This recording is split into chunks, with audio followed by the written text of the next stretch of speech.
Hi, K-pop lovers. Welcome back to our channel. Before we get into it, if you're new here, hit that like button, drop a comment, and subscribe right now, because we cover K-pop, fashion, and entertainment content that hits different every single week. And if you're already part of the family, share this video with your fellow Blinks, because what we're about to break down today is something you absolutely cannot scroll past. Okay. Picture this. A global brand with over 100 years of history, a roster filled with the most elite names on the planet, chooses to double down on a K-pop artist who just walked away from her major label, built her own company from scratch, and had never released a full solo album in her entire career. And not just double down, they make her the face of their global campaigns. Now add the fact that at the exact same time, other brands, a massive American sportswear giant, a legendary eyewear icon, a mass lifestyle brand, are all lining up for the same name. That name is Jennie. And the question is no longer who she is, everyone already knows. The real question is, why, in 2026, with all the competition in this industry, are luxury brands still fighting over Jennie? That is not a question with a one-word answer. So stay until the end, because what we're about to unpack will change the way you understand how luxury branding actually works, and why Jennie is not just an ambassador, she is an economic phenomenon in her own right. Let's start from the most surprising point. At the end of 2023, Jennie officially parted ways with YG Entertainment for her solo activities. For many people in the industry, this felt like a risky move. An artist without the backing of a major label machine, having to build a solo identity from the ground up. But instead of playing it safe, Jennie founded Odd Atelier, her own label and management company, headquartered in Hanam-dong, Seoul. And then, in September 2024, came the news that shook the global music industry. Jennie signed a recording deal with Columbia Records, one of the most prestigious labels in the world, in direct partnership with her own Odd Atelier. This was not an artist being handed off to a label. This was an artist arriving at the negotiating table with all the cards in her own hands. The result? On March 7, 2025, Jennie released her debut solo album, Ruby, a 15-track project that she spent nearly a full year crafting, featuring collaborations with Dua Lipa, Childish Gambino, Doechii, Dominic Fike, FKJ, and Kali Uchis. This was not a standard K-pop release.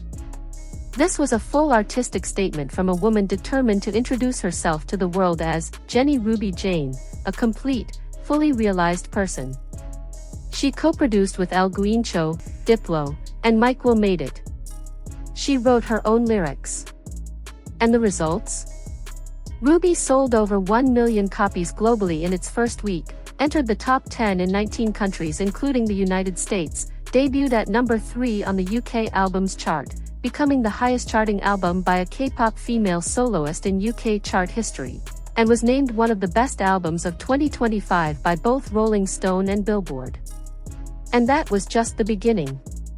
Now you might be thinking, okay, the album was huge, but what does that have to do with brand deals? The answer is everything. Because in the world of luxury branding, what a brand is actually buying is not a face, what they're buying is a narrative. And Jennie's narrative in 2025 and 2026 is the most powerful narrative a public figure can carry, a woman who walked away from an old system, built her own empire, and won entirely on her own terms. Look at the numbers. According to audit filings submitted to Korea's Financial Supervisory Service, Odd Atelier, a company that has only existed for a few years, has already paid Jennie approximately 23.8 billion won, or around $15.9 million, accumulated across her various business activities. In that same period, Jennie was listed among Time's 100 most influential people and received the Global Force Award at the 2025 Billboard Women in Music Awards, making her the first Korean soloist to ever receive an honor at that ceremony. When luxury brands look for ambassadors, they are not just counting followers. They are looking at who is genuinely driving the conversation, who is trusted by millions of people across generations and across continents. And Jennie checks every single one of those boxes simultaneously. Now let's talk about Chanel, because this relationship is the one you need to fully understand to see why every other brand wants in. Since 2019, Jennie has been Chanel's global ambassador, and the nickname, Human Chanel, is not just a fandom label, it is industry acknowledgement. In 2025, she was the face of the Chanel 25 handbag campaign and the Coco Crush jewelry campaign. In early 2026, she appeared at the Chanel Spring/Summer 2026 Paris Fashion Week show. And while many wondered whether this relationship would survive her departure from YG, the answer has been loud and clear. Not only did it survive, it deepened. There is one number that explains exactly why Chanel would never easily let go of Jennie.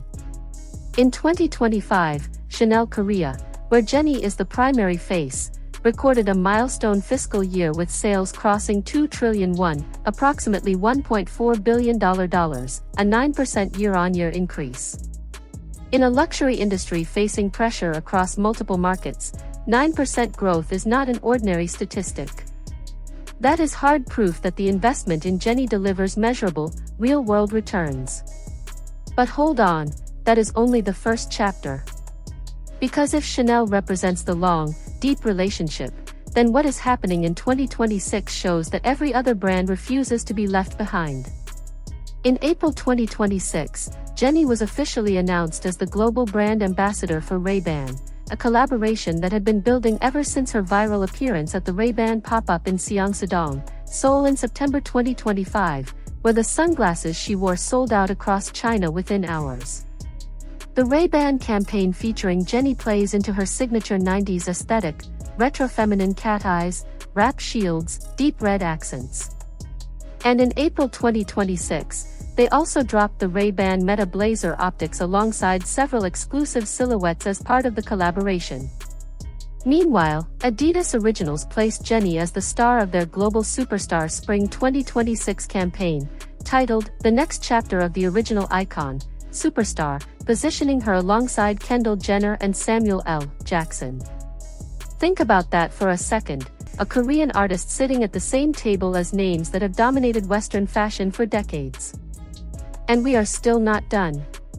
In March 2026, Jennie announced a co-designed capsule collection with Frankie's Bikinis, the Los Angeles-based beachwear brand, a collaboration that bridges K-pop and California beach culture in a way no Korean artist has done before. In the same month, BLACKPINK as a group collaborated with MLB and New Era on a limited edition cap collection. And Beats by Dre, who had already partnered with her on the Jennie Ruby Red Beats Solo 4 Special Edition in September 2025, came back in April 2026 with the Beats Solo 4 Jennie Special Edition in Onyx Black, marking their second collaboration in less than a year. This is not coincidence. This is a pattern. Brands that work with Jennie keep coming back, because they already know exactly what they are getting. And here is the hook that is the most jaw-dropping part of this entire story. Many major artists can land major brand deals. But how many can prove that their presence literally changes sales numbers in a direct, measurable way? In March 2026, Jennie collaborated with Miniso on a Ruby Jane-themed collection, and the pop-up that opened in Shanghai on March 20 generated 2.2 million renminbi, approximately $305,000, on its very first day alone, setting the largest opening day GMV record in Miniso's entire history for any pop-up format. Products sold out within hours, even with a mandatory reservation system in place. Long queues formed in Guangzhou and Beijing despite heavy rainfall. And now, Miniso India is actively surveying the Indian market to gauge demand for Jennie-branded merchandise. This is market power that almost no one else in the world can replicate, the ability to mobilize consumers across countries and cultures with an intensity that has almost no parallel. So what actually makes Jennie different? Why are these brands not choosing someone younger, more viral on TikTok right now, or less expensive to sign? The answer lies in something that is incredibly difficult to buy or manufacture: years of consistent credibility, combined with an evolution that always feels genuinely authentic. Since BLACKPINK's debut in 2016, Jennie has never stopped being relevant, but the way she stays relevant keeps evolving. From a tightly managed K-pop idol under the YG system, to an independent artist who founded her own label, released an album that cracked Western charts, performed at Coachella, made history at the Melon Music Awards as the first soloist to ever win Record of the Year in that ceremony's history, and is now building a business portfolio that includes real estate, a Jennie Ruby Jane trademark registered across 10 different product categories, and brand collaborations that span from Chanel's haute couture all the way to Ray-Ban sunglasses to a California bikini collection. This is not an artist waiting for opportunities to come to her. This is an entrepreneur who knows exactly where she wants to be, and the biggest brands in the world want to be part of that journey.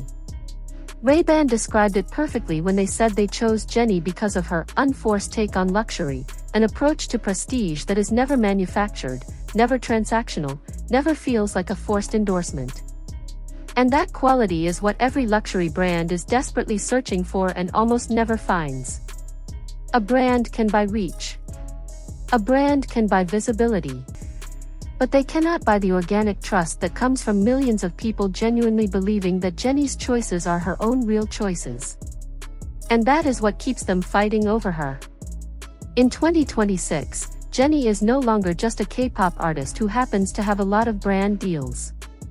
She is a self-sustaining commercial ecosystem, with her own record label, her own management, trademarks ready to launch as product lines, a $13.9 million property in Seoul purchased in cash with no mortgage, and a brand portfolio spanning 3 continents. Every brand that enters that ecosystem does not just get a face, they get access to a globally loyal community, a tried and tested aesthetic, and a success story that is still being written. And as long as Jennie keeps adding new chapters, as long as she keeps proving that she is not a product of the system but the creator of her own, the biggest brands in the world will keep coming back. Not because they have to, but because from any business angle you look at, choosing Jennie simply makes sense. That is everything, complete, detailed, and every single piece of data in this video has been verified. If you enjoyed this breakdown and learned something new today, smash that like button right now because it genuinely helps this channel grow. Subscribe if you haven't already, and turn on notifications so you never miss an upload. And share this video with your friends who keep wondering why Jennie's name never disappears from the global fashion and entertainment headlines. See you in the next one. Stay curious, stay updated. Annyeong.